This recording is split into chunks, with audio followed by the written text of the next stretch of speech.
अगर magnetic field के perpendicular नहीं चल रहा है कोई भी कंडक्टर, तब हम क्या अप्लाई करेंगे, देखना जरा ध्यान से। वेलोसिटी वेक्टर है ये, ठीक है, थीटा इसने एंगल बना रखा है। अब हमने इसको रिजॉल्व करना है, जिसमें से एक कंपोनेंट आना चाहिए perpendicular to the magnetic field, perpendicular to magnetic field आना चाहिए एक कंपोनेंट। तो यहाँ से मैं देखिएगा दो एक्सिस में ड्रॉ कर रहा हूँ। एक एक्सिस तो ये पैरेलल टू मैग्नेटिक फील्ड, और दूसरी एक्सिस ये perpendicular to magnetic field, perpendicular to magnetic field. Confuse हो रहा हूँ। सर साइन थीटा ही तो आएगा। तो ये कंपोनेंट आपका बन जाएगा आपका कौन सा, v cos थीटा। और दूसरा वाला component which happens to be perpendicular to magnetic field, it will be v sin theta. तो यहाँ इस इक्वेशन में आप ये यूज करेंगे v डैश, और ये मैं सपोज लिखता हूँ v double dash v dash. तो क्या बनेगा अब आपका इक्वेशन, अब आपकी इक्वेशन बनेगी E equals B L V sine theta, sine theta volt. ये आपकी कुल मिला के इक्वेशन बन जाएगी। ध्यान रखिएगा, here in this equation B L V, V is perpendicular to magnetic field B. If V is not perpendicular to magnetic field B, then you have to consider the component of velocity vector which becomes perpendicular to the magnetic field lines, and hence it becomes E equals BLV sin theta, BLV sin theta volt. Clear है यहाँ सब कुछ ये बात? Sir अगर we cos theta ले लें तो वी कोस हाँ थीटा नहीं लेने के। हाँ, वी कॉस थीटा अगर आप ले लेंगे यहाँ से, तो ध्यान से देखिएगा, एक्चुअल में जो फॉर्मूला है हमारा वो यही फॉर्मूला है। फॉर्मूला बी एल वी नहीं है, फॉर्मूला रियल में ये वाला ही है, ये लिए। लेकिन अगर आप यहाँ कॉस कंपोनेंट ले लेंगे, एक्चुअल में इसको मैं ऐसे लिखता हूँ, कौन सा, V sine theta, V sine theta. Theta is the angle between, theta is the angle between what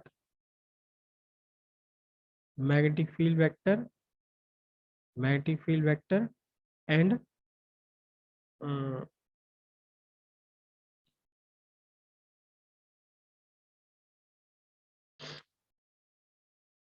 L V sin theta, ठीक है। ये magnetic field V sin theta perpendicular to magnetic field है।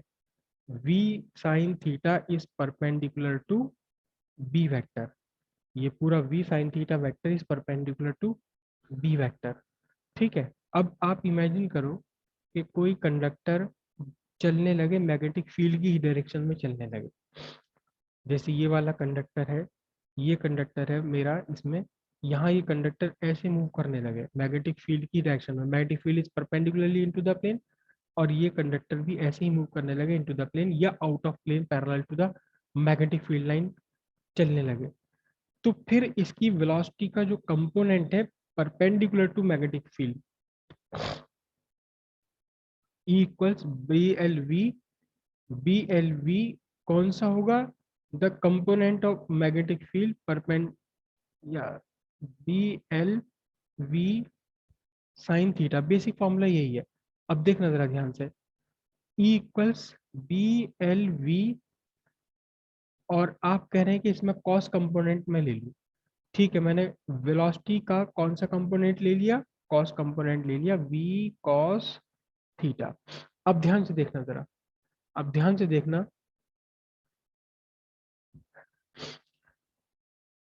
अब यहाँ ये जो थीटा थीटा है, ये थीटा, ये थीटा एक्चुअली यहाँ ये जो थीटा बना हुआ है इस क्वेश्चन, इस इक्वेशन में, थीटा है angle between v and b, v vector v vector.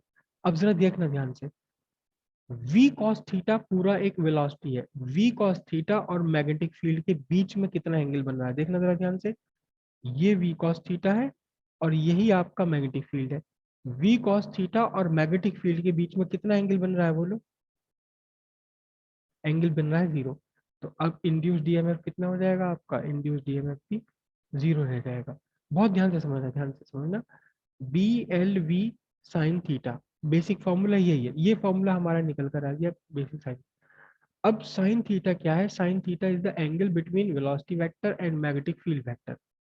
क्योंकि हमने ये वी साइन थीटा ले लिया सीधे सीधे वेलोसिटी का कंपोनेंट, वो जो मैग्नेटिक फील्ड के परपेंडिकुलर आ रहा है।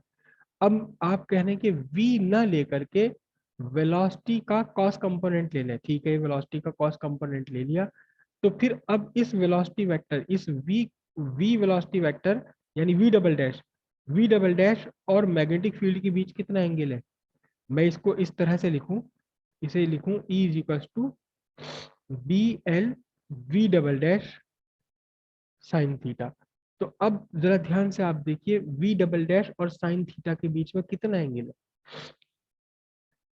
Angle between v double dash and b vector, it is 0।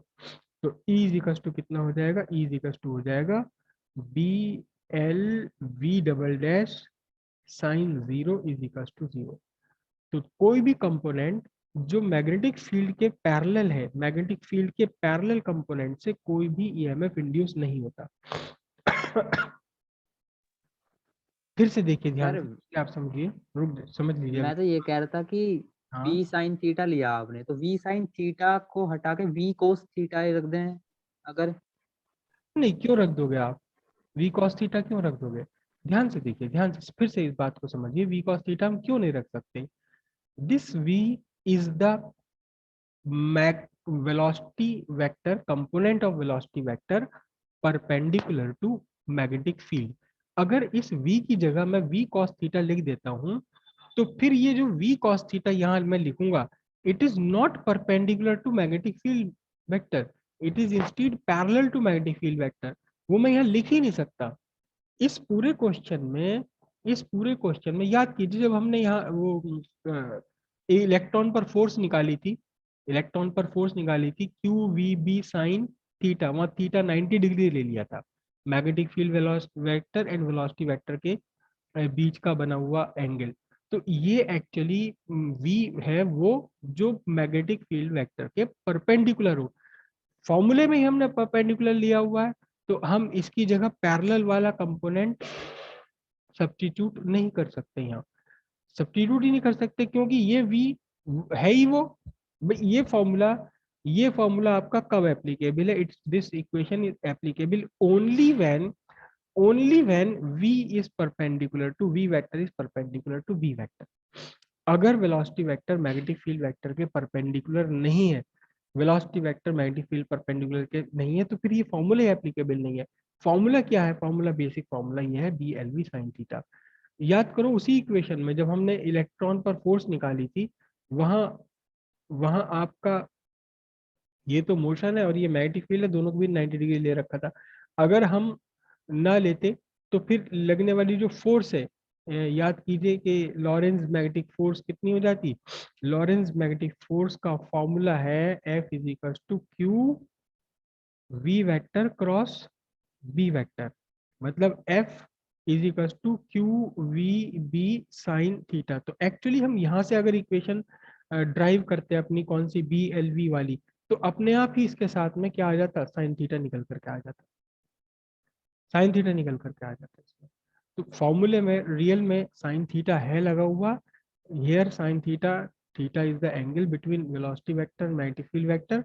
अगर आप v cos थीटा लेते हैं, तो v cos थीटा को ट्रीट कीजिए as a velocity, velocity consider कीजिए v डबल डैश। अब इस v डबल डैश और मैग्नेटिक फील्ड में जो भी बीच में एंगल है, वो यहाँ इस फॉर्मूले में सब्स्टिट्यूट किया जाएगा। तो v डबल डैश और मैग्नेटिक फील्ड वेक्टर दोनों में कितना एंगल है? दोनों के बीच एंगल कितना है? 0 है, तो यहाँ आपका 0 होगा। तो ध्यान रखिएगा कि कभी भी अगर कोई कंडक्टर मैग्नेटिक फील्ड लाइंस के पैरेलल चलने लगे, ऐसे मैग्नेटिक फील्ड लाइन के पैरेलल चलने लगे, तो इसमें पैरेलल चले या एंटी पैरेलल चले, इसमें कुछ भी ईएमएफ इंड्यूस नहीं होना, कोई ईएमएफ इसमें इंड्यूस होना ही नहीं है। रीजन क्या है? आपको अभी बताया था कि अल्टीमेट ईएमएफ का रीजन है interception of magnetic field line. Interception, अगर मैग्नेटिक फील्ड लाइंस के पैरेलल चलने लगे तो कौन मैग्नेटिक फील्ड लाइन से कट रही है? कट ही नहीं रही। जैसे ये मैग्नेटिक फील्ड है इनटू द प्लेन, अगर मैं ऐसे नीचे चलने लगूं वर्टिकली डाउनवर्ड, तो मैं किस मैग्नेटिक फील्ड लाइन को काट रहा हूँ? काट ही नहीं रहा, किसी भी मैग्नेटिक फील्ड लाइन को इंटरसेप्ट ही नहीं कर रहा हूँ, तो फिर ईएमएफ इंड्यूस नहीं होगा। ईएमएफ तब इंड्यूस होगा जब ऐसे चलूं मैं, देखिए काटी, जब ऐसे मैं चल रहा हूँ तो एक दो तीन इन चार मैग्नेटिक फील्ड लाइंस को मैंने काटा, फिर आगे बढ़ा तो और अगली चार लाइन मैग्नेटिक फील्ड लाइंस को मैंने इंटरसेप्ट किया, फिर अगेन इंटरसेप्ट किया, अगेन इंटरसेप्ट किया, बार बार इंटरसेप्ट कर रहा हूँ, तब ईएमएफ इंड्यूस होगा इसमें। लेकिन अगर मैं चलने लगूँ पैरेलल टू मैग्नेटिक फील्ड या anti parallel to magnetic field, there is no interception, there is no interception of magnetic field lines, there is no EMF induced in this.